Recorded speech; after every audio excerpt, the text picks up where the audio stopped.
નીચેનામાંથી કયું પ્રાથમિક માહિતી સ્ત્રોત છે? સંશોધન રિપોર્ટ.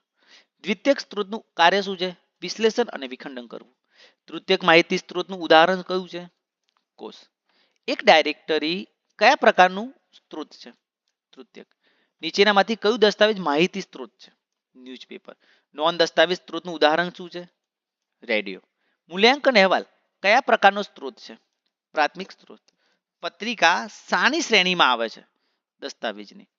વક્તવ્ય ભાષણ કઈ કેટેગરીમાં છે? નોન દસ્તાવેજ. વેબસાઇટ કયા પ્રકારનું સ્ત્રોત છે? દસ્તાવેજીય. નિબંધ કયા પ્રકારનો સ્ત્રોત છે? પ્રાથમિક. તાજેતરની માહિતી માટે સૌથી ઝડપી સ્ત્રોત કયું છે?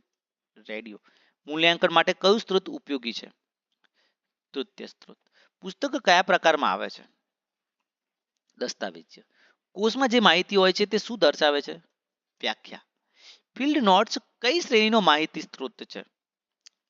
પ્રાથમિક શ્રેણી. ટિપ્પણી લેખ કયા પ્રકારનો સ્ત્રોત છે? દ્વિતીયક. સાંસ્કૃતિક કાર્યક્રમના વિડીયો કઈ કેટેગરીમાં આવે છે? Non documentary. ડાયરેક્ટરીમાં શું હોય છે? લોકોના સરનામા. દસ્તાવેજાત્મક માહિતીનો એક મુખ્ય ગુણ શું છે? લખાણરૂપ પેજ હોવી જોઈએ. નોન દસ્તાવેજ સ્ત્રોતની મુખ્ય લાક્ષણિકતા શું છે? દ્રશ્ય અથવા અવાજ રૂપે હોવું. લાઈવ ઇન્ટરવ્યુ કઈ કેટેગરીમાં આવે છે? પ્રાથમિક કેટેગરીમાં. ગ્રંથ સૂચિ શું કરે છે? પુસ્તકોની યાદી આપે છે.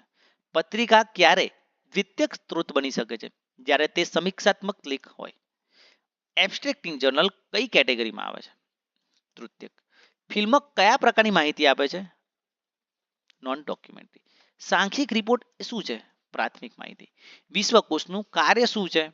તથ્યગત માહિતી આપવી. સહજતાથી બદલાતી માહિતી માટે કયો સ્ત્રોત વધુ ઉપયોગી છે?